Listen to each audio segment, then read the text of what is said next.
mente. Pastor Dr. Luiz de Matos gravando aqui a introdução do nosso 5º vídeo do nosso seminário de família. Esse vídeo, o 5º vídeo da nossa série, vai falar sobre a importância da educação dos filhos dentro da família, onde vai ressaltar a importância da presença da figura do pai e da figura da mãe para a boa educação dos nossos filhos. Nós vamos ver através desse vídeo que a figura paterna é insubstituível, a figura materna é insubstituível, de modo que pai não pode ser mãe e mãe não vai satisfazer a condição de pai. Vamos dar sequência no nosso trabalho, falando agora da educação infantil. Queridos, certamente, a educação infantil está extremamente na dependência da mulher. Porque, em primeiro lugar, é a mulher que fica mais tempo com a criança. Porque a mulher é praticamente a pessoa mais próxima da criança. Sem contar que as crianças possuem uma afinidade muito grande no relacionamento com a mãe por causa da figura de mãe. Então, queridos, nós podemos resumir essa participação de hoje quase que apenas na participação da mulher no tocante à educação dos filhos, sem nos esquecermos de que certamente a participação do pai é muito importante. A participação do pai é extremamente fundamental. Uma mãe tem necessidade do pai na educação dos filhos, com certeza. Mas é a mãe a chave do processo. E nós devemos salientar neste momento que a criança tem que ter em quem confiar.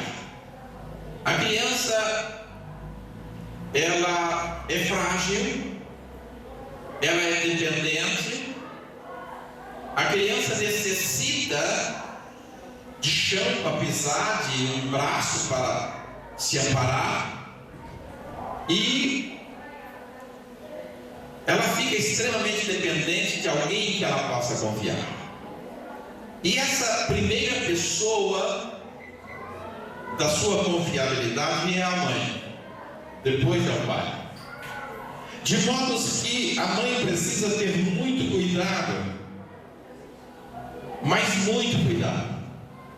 Porque uma criança que não consegue confiar na mãe, porque a mãe não sabe se conduzir no sentido de educar a criança, é uma criança de comportamento inseguro, porque não tem em quem confiar, não tem em quem se apoiar, não tem para onde fugir, tornando-se vulnerável, porque a mãe é a sua grande referência.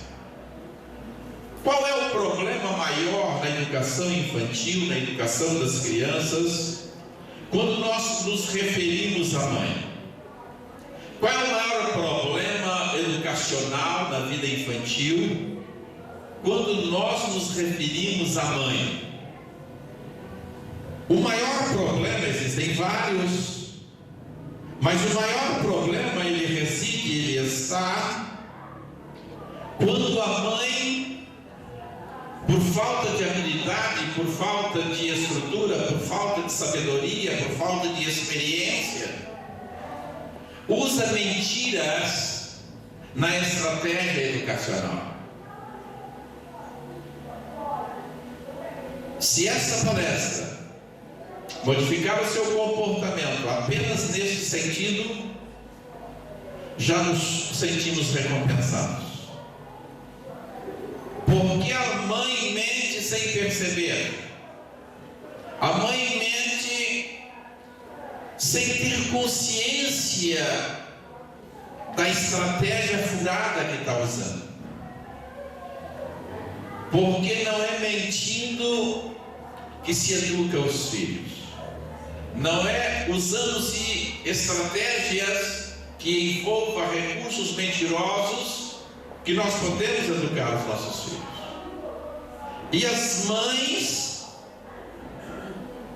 e muitas das vezes os pais, usam essa estratégia.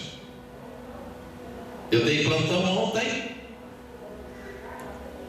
e entrou uma mãe, um pai e duas crianças. Estava consultando a pequenina e tinha uma maiorzinha de uns 5 anos junto. E os 4 adentrou ao consultório. E eu perguntei para a mãe: mãe, o que está acontecendo com a criança? Era uma criança pequena, de 7 ou 8 meses. E a outra já era grandinha, de 4 ou 5 anos. E criança é criança.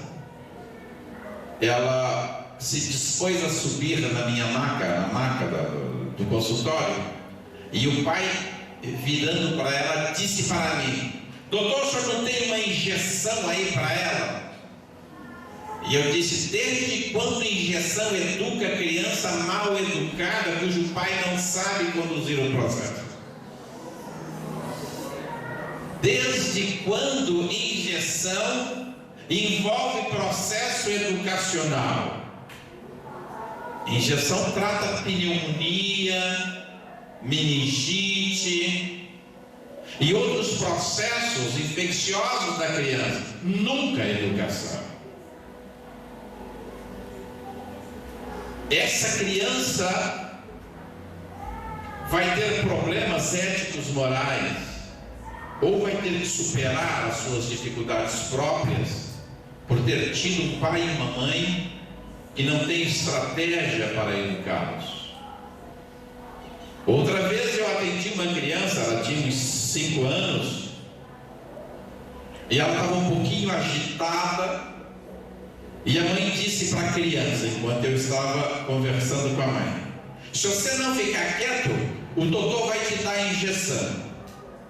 Aí ele ficou quietinho, sentou na cadeirinha, tinha uma cadeira de acompanhante, ele sentou na cadeira e ficou quietinho. E eu continuei o meu trabalho. Quando eu terminei a consulta, a criança tinha pneumonia.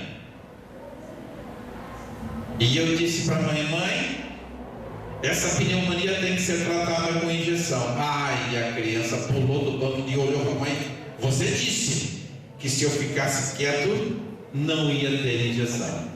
E eu disse: agora durma com esse barulho, mãe, porque injeção nunca foi estratégia educacional de criança.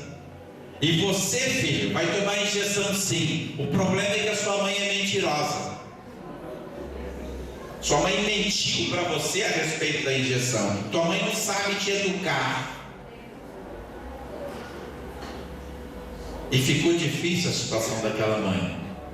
E o problema maior acaba sendo da criança, que teve que tomar injeção. Ele chegou a bater na mãe dele: eu não vou tomar injeção porque eu fiquei quieto. Ele chegou a chutar a mãe dele. Eu falei: durma com esse barulho, dona, e aprenda a educar os seus filhos. Então, às vezes a mãe mente sem perceber. Olha, não vai lá não, que lá tem bicho-papão. Tem, né? Não estou sabendo. Tem bicho-papão. E a criança descobre que a fala da mãe e o miado do gato é a mesma coisa.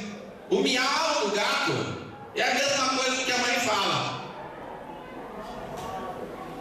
E o uso da injeção é quase que universal. pelo amor de Deus, eduque a sua criança para a realidade da vida. Mãe, vai ter injeção? Não sei, filho. Quem decide isso é o seu estado e o médico. E se tiver, injeção faz parte da vida. Eduque o teu filho para a vida.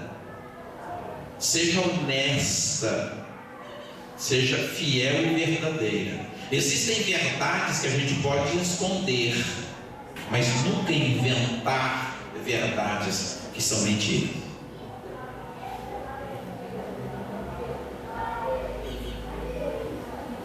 A mãe está andando pela rua e a criança está mais sapequinha. Ela diz: fique pertinho, senão aquele homem vai pegar você. Isso é antissocial. Isso é criar um espírito antissocial. Eu quero perguntar se algum homem vai pegar a criança. Às vezes a mãe e o pai dizem: se você não ficar pronto, eu te largo aí. Vai largar, é? Vai largar? A criança olha para você e fala assim: não vou ficar pronta, não vou ficar pronta. E você não vai deixar, porque não vai estragar a criança em lugar algum. Queridos, quando a gente fala as coisas para as nossas crianças, nós precisamos educá-las de modo que as nossas palavras tenham significados. Se você disser: não põe a mão aí, porque se pôr apanha na mãozinha, se pôr apanha na mãozinha. Ele tem que aprender. O que a mamãe fala tem valor. O que a mamãe fala tem sentido, tem nexo. Por essa razão você não pode fazer ameaças falsas. Ameaças falsas.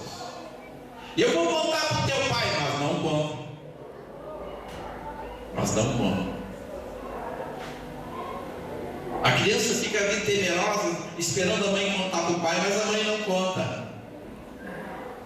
E ela descobre: as ameaças da minha mãe não funcionam. Amanhã, quando ela dizer: vou contar para o teu pai, eu posso ficar tranquila. Ela não conta coisa nenhuma. Criança é muito mais esperta do que você imagina. Criança, quando você está com milho, ela está com o fubá pronto. Criança às vezes faz as coisas só para testar. Só para testar. Faz muitos anos.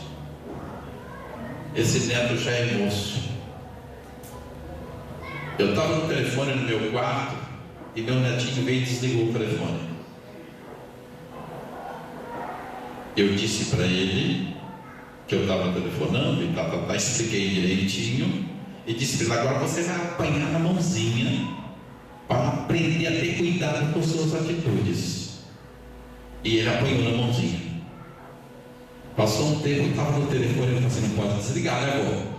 Não pode desligar, né, vô? E hoje eu já é moço já. Educar as crianças sempre com carinho, com ternura, com amor, mas educar. Ensina o teu filho no caminho em que ele deve andar, e então ele não se desviará dele. Não se faz ameaças incumpríveis. Você está na casa da vizinha, o seu nenê quer o brinquedo do vizinho, você diz: entrega para ele que a mamãe comprou para você. Então compre. Então compre. Porque depois ele vai cobrar e você vai dizer: não, mamãe não pode, então não prometesse.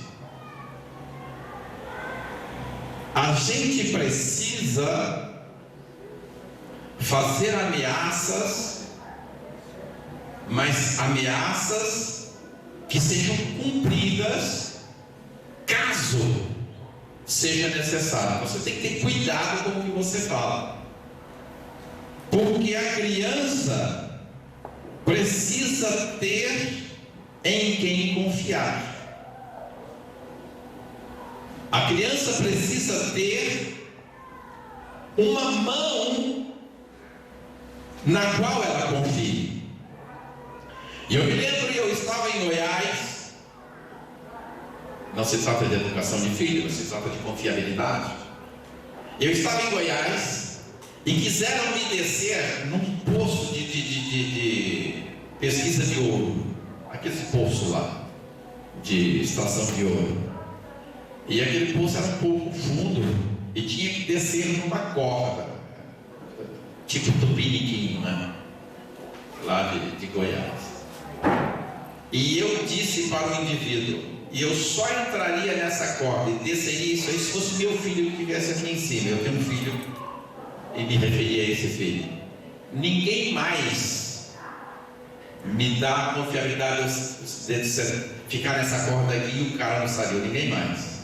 Confiabilidade. Eu só faria isso se fosse um determinado filho meu. É ele, eu desço e depois eu subo. Acidentes podem acontecer, mas é um problema de confiabilidade. A criança precisa confiar em seus pais. A criança precisa ter a convicção: meu pai falou é verdade. Sabe por que é verdade? Porque o meu pai falou. Ter confiança no pai. Então, existem coisas e erros que a mãe não pode cometer. Por exemplo, prometer quando sabe que não vai cumprir. Não faça isso. Não faça isso. Ir bem na escola é obrigação da criança. Não faça também jogo sujo. Se você passar de ano, hoje não tem muito desse negócio, não é? Se você passar de ano, eu te dou a bicicleta. Não tem uma coisa a ver com a outra. Passar de ano é obrigação da criança. E eventualmente dar a bicicleta é um direito dela, é uma possibilidade sua. Não conecte uma coisa com a outra. Eduque a sua criança direitinho, porque isso é muito importante. Uma coisa terrível, muito terrível, é uma criança descobrir que a sua mãe é mentirosa. A mãe que a senhora fala não tem valor, a senhora fala e não cumpre. Porque essa criança terá dificuldade em estabelecer o que é certo e o que é errado, o que é correto e o que não é correto. E ela precisa formar a sua personalidade. Coisa triste é descobrir que não pode confiar em ninguém, nem na própria mãe. As crianças precisam confiar em alguém. Quem é esse alguém inicialmente? Quem são os primeiros referenciais?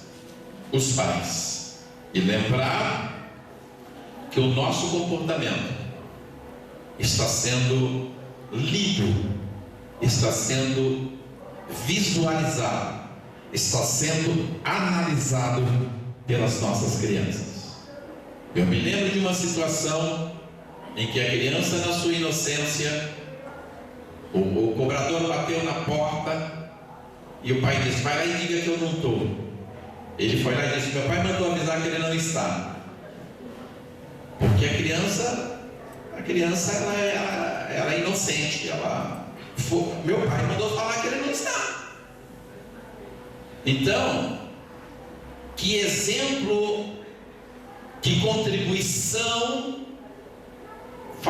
desenvolve um pai desse quanto à moral daquela criança. Com consequência, pais alcoólatras propiciam filhos alcoólatras. Pais salafrários, perdurários, têm tendência a influenciar esse tipo de comportamento nos filhos. Nós precisamos termos muito cuidado com nossas crianças, porque elas, as crianças, não pediram para vir. Muitas das vezes nós as convidamos, Muitas das vezes nós não as convidamos e elas vêm de atrevidas. De qualquer forma, a criança não tem culpa alguma. E nós precisamos gerenciar a nossa vida de modo que desempenhamos a nossa responsabilidade na criação dos nossos filhos, porque a formação da sua personalidade, do seu caráter, o seu referencial de valores depende muito do nosso comportamento. Outra coisa errada nossa é só cobrar das crianças. É só cobrar das crianças. Parece que as crianças só têm deveres e obrigações. Não temos um elogio para a criança. Não temos. Reprova, nós a fazemos contundentemente. Mas quando ela acerta, quando ela é prodigiosa, nós não temos um elogio. Bom é saber que o elogio faz bem. Bom é saber que o elogio ajuda no bem-estar. Tem mãe que só abre a boca para dizer o que é ruim. Ah, você não presta mesmo. Tem gente que só destaca o lado negativo da criança. Você não serve para fazer um ovo ou copo. Filha, isso pode ser verdade, mas que tal mudar o discurso? Eu confio em você, meu filho, você vai superar. Não deu certo hoje, mas não desista não, você vai vencer. Que tal mudar o discurso?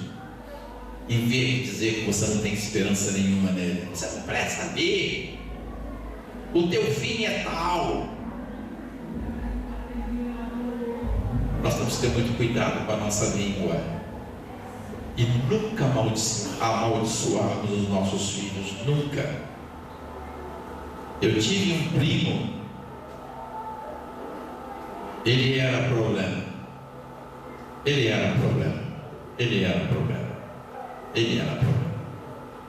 E a mãe dizia, eu ouvi ela falar várias vezes isso. A mãe dizia, você vai morrer com câncer na tua língua, desgraçado. Eu ouvi ela falar isso várias vezes. Tudo bem, ele era problema mesmo. Mas ele tinha por volta de 40 anos, talvez menos, quando surgiu um caroço na língua dele. E o resto da história vocês já imaginaram. A morte dele foi muito triste. Isso foi olha, gente, eu estou acostumado a trabalhar com gente que morre. Muita gente já morreu na minha mão. Não é porque eu sou mau médico, não. É porque a morte é natural e ela existe mesmo. Mas a morte daquele homem foi triste demais. Triste demais. O câncer comeu a língua dele. E ele morreu pele e osso. E o mau cheiro não precisava nem de abrir a boca. Saía pelos ouvidos. Imaginem o estado dessa mãe depois que ele morreu. Imagine o estado dessa mãe depois que ele morreu. Porque ele morreu desgraçado com um câncer na língua. Pode ter sido coincidência, pode, não importa. Isso não isolou ela do sofrimento. E aquela mulher nunca mais foi a mesma, por causa da tristeza, da maldição com o qual ela viu o filho morrer. A gente não deve amaldiçoar os filhos, nunca. Em vez de uma palavra de maldição, em vez de uma crítica destrutiva, termos sempre uma palavra de ânimo, uma palavra de bênção. Havia um concurso numa fábrica em que o objetivo era selecionar empregados.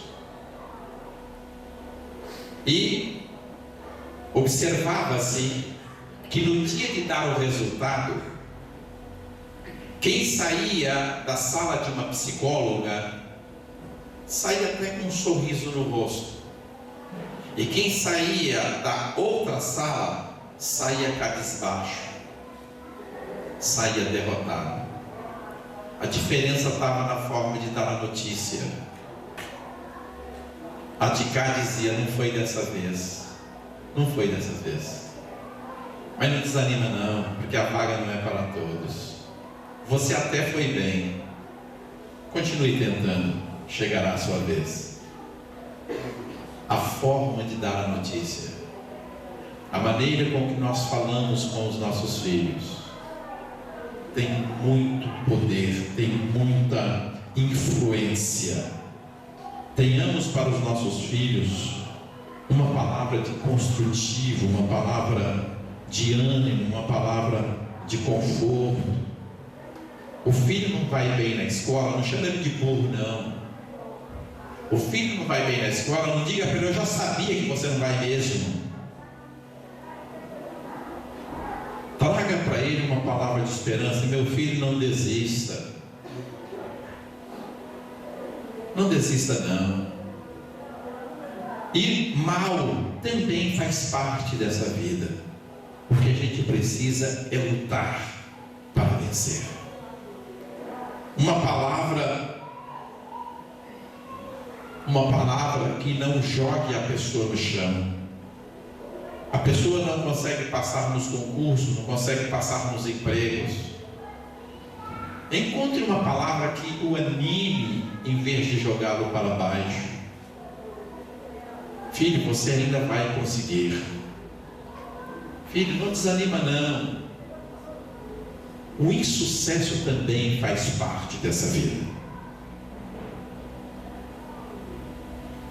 E não esquecer, quando ele vai bem, dizer: filho, meu orgulho de você.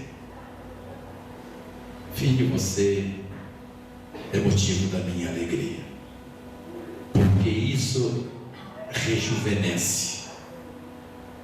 Tem família cujos pais só veem o lado ruim, só tem xingos e pragas.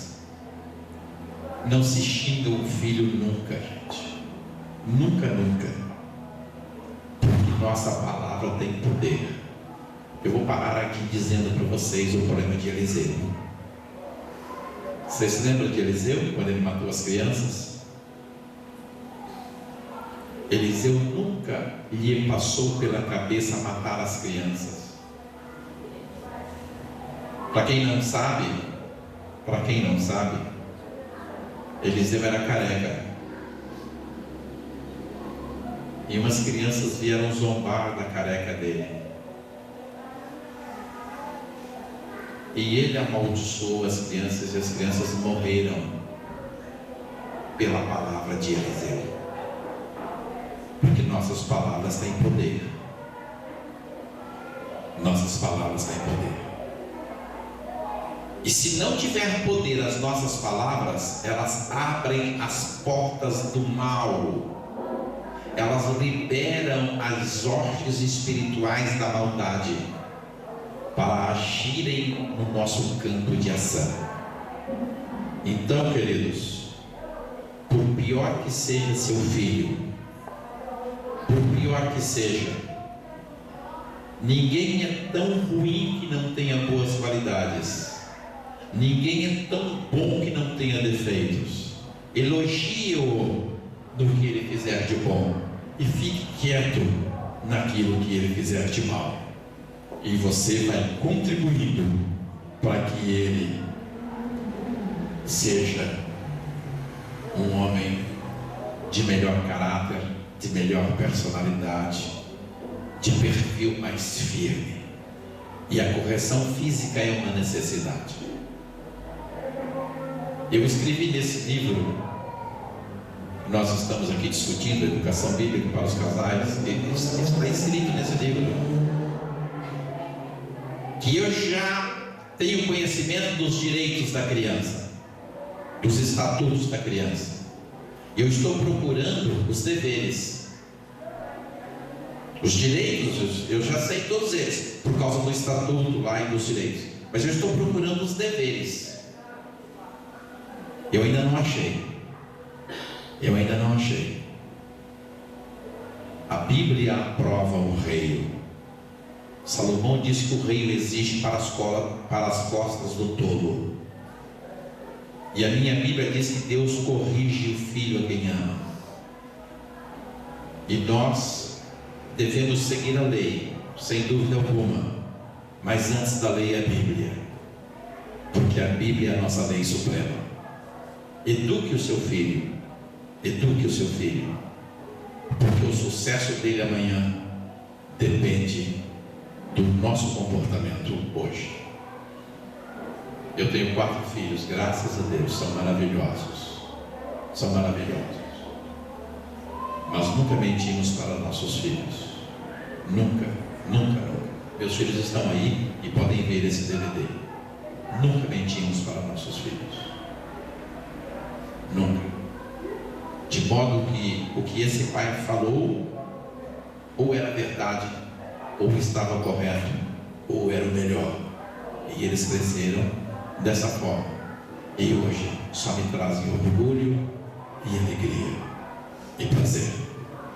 Porque o sucesso dos nossos filhos amanhã depende de como nós nos comportamos diante deles hoje. Vamos parar por aqui. Nós vamos responder as perguntas. E pode avisar lá o pastor que daqui a um pouquinho estaremos fazendo sorteio. Não sei se tem sorteio hoje. Tem? Então nós vamos fazer o sorteio daqui a um pouquinho. Eu vou responder as perguntas, ok? Pastor, a Bíblia fala sobre o amor ágape e o amor eros. Onde está escrito? A Bíblia não cita. Naipes, modelos de amor. A Bíblia cita exemplos. O amor de Jonatas para com Davi é fraterno. É só olhar lá em 1 Samuel. E o amor de Isaac para Rebeca, lá em Gênesis, é eros. E diz lá que Isaac foi consolado. Está lá em Gênesis. Não cita o amor como ágape, como fraterno. Apresenta apenas os seus exemplos.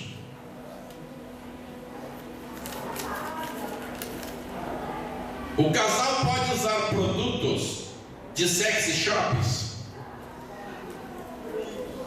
Olha, o casal tem liberdade total. Total. Só tem uma coisa: o corpo da esposa é templo do Espírito Santo, e o corpo do marido também.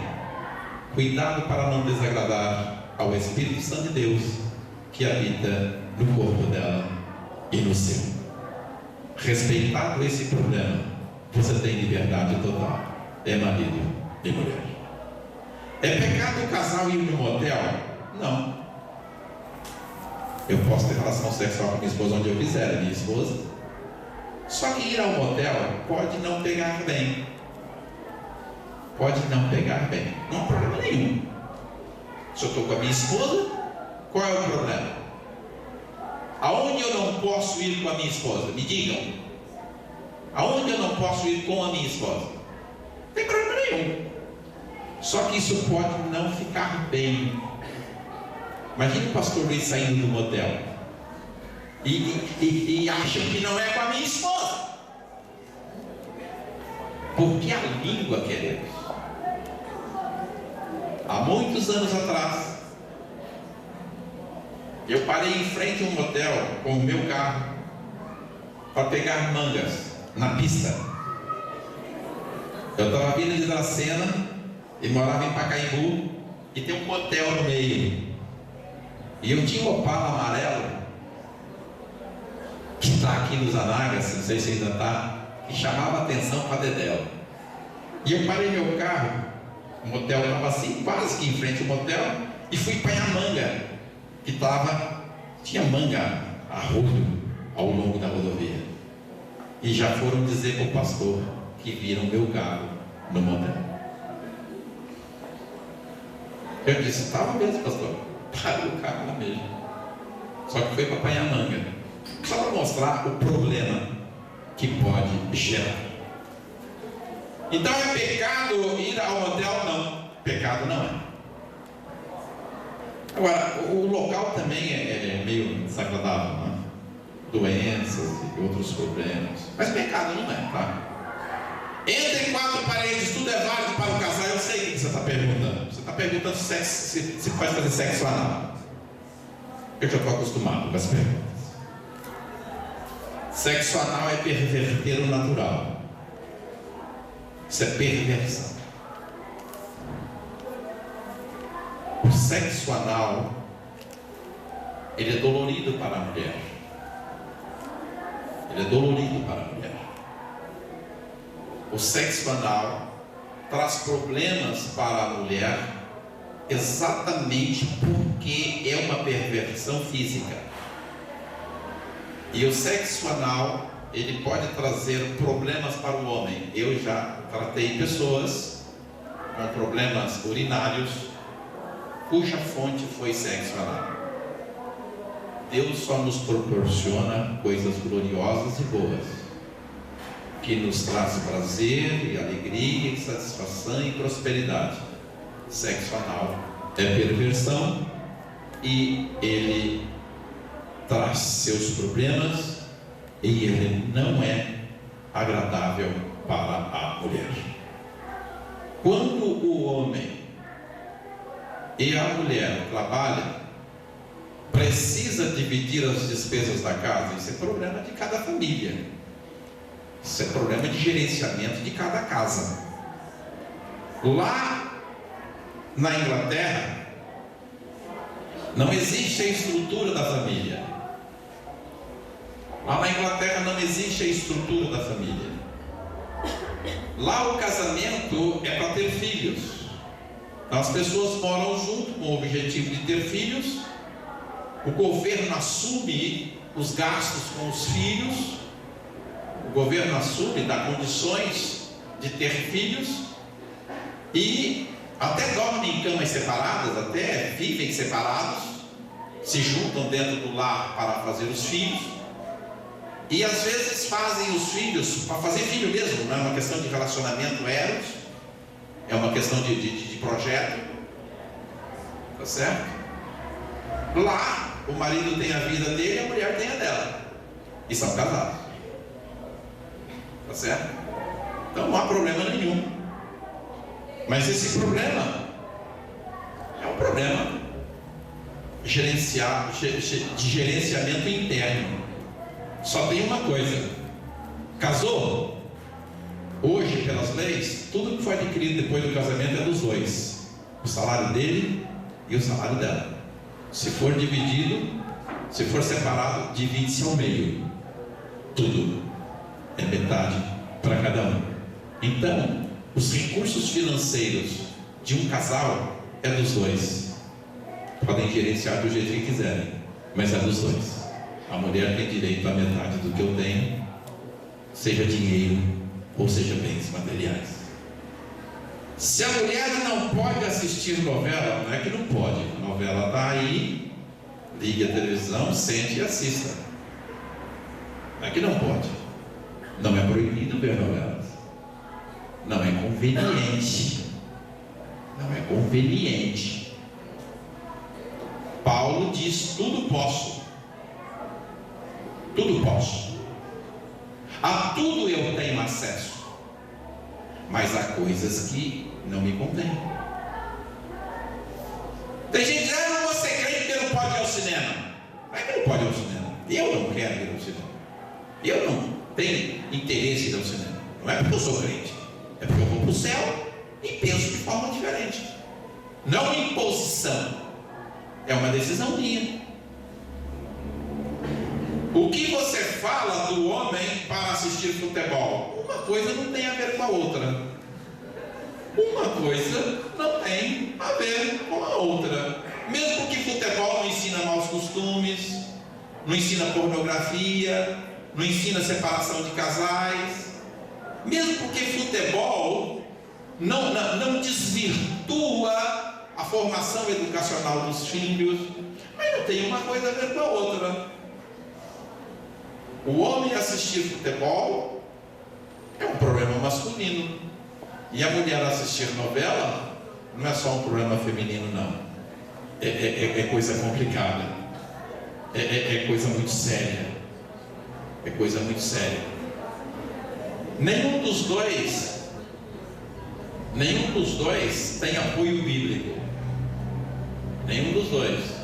Mas entre cometer um erro e outro, é muito menor o erro de assistir futebol do que de assistir novelas, porque assistir novelas interfere na personalidade, interfere nos hábitos e costumes e modifica às vezes o comportamento de quem assiste, porque incorpora novos conceitos, e isso não acontece quando um homem assiste futebol.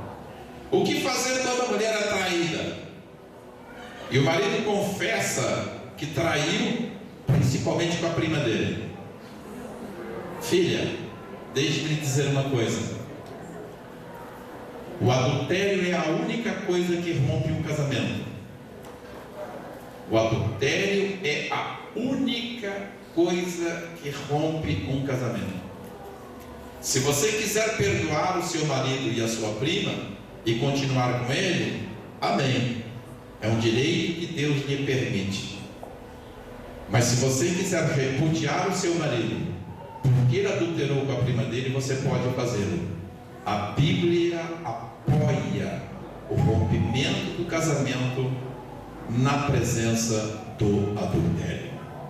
Você pode se separar dele e permanecer de pé, com direito a casar-se novamente, porque a única coisa que rompe o compromisso sagrado do matrimônio é o adultério pela parte de um dos cônjuges. É a única possibilidade de se ter carta de divórcio. Se a mulher divorciar, pode casar de novo? Depende. A única possibilidade bíblica de se casar de novo é por adultério. O marido separou da esposa, mas não adulterou, ficou sem mulher. Se separaram porque não conseguem viver mais juntos, e eu vou para lá e você fica para cá. Nenhum dos dois se envolveu com outra pessoa. Nenhum dos dois pode ter marido ou mulher. Jesus diz isso em Mateus 19. Existem eunucos de nascença. Eunuco é quem não tem relação sexual. Existem eunucos de nascença. Jesus diz isso no capítulo 19 do livro de Mateus. Existem eunucos de nascença, não possuem relações sexuais porque nasceram sem essa possibilidade. Jesus diz: existem eunucos produzidos pela mão dos homens, castra. Mas ele diz: existem eunucos por causa do reino de Deus. Separou da esposa, não tem adultério, fique em jejum.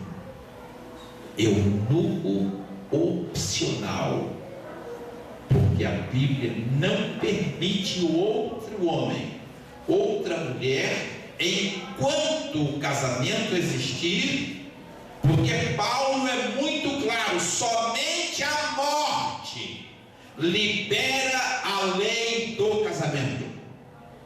Está escrito isso. A mulher está presa ao marido pela lei. O marido está preso à mulher pela lei. E só a morte pode separar, salvo o adultério. Separou o marido, separou da mulher, jejum para os dois. Porque Porque se tiver, a Bíblia é muito clara: se tiver outro marido, se tiver outra mulher, é adúltero. E cuidado com o adultério. Cuidado com o adultério. Você pode perder a sua salvação por causa disso. Eu fiz um trabalho em Senhor do Bom Fim. Eu fiz um trabalho em Senhor do Bom Fim. E um presbítero adulterou. E ele contava que quando ele acabou de adulterar, ele ouviu uma gargalhada e ouviu uma voz dizendo: eu te persegui desde o início e hoje eu consegui a vitória. E ele morreu em adultério, sem conseguir voltar para a igreja.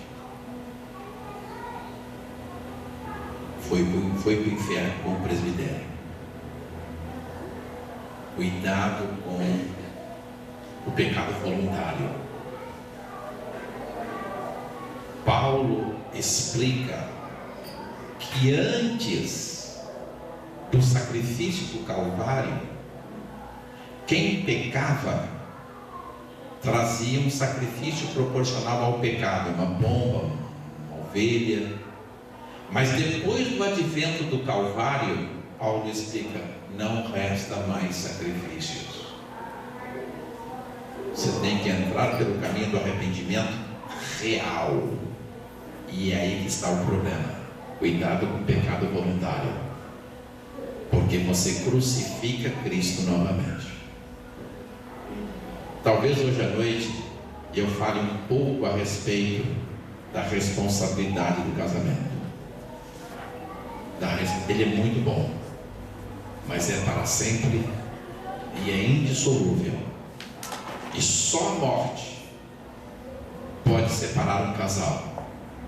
E o repúdio, o divórcio, só em caso de adultério.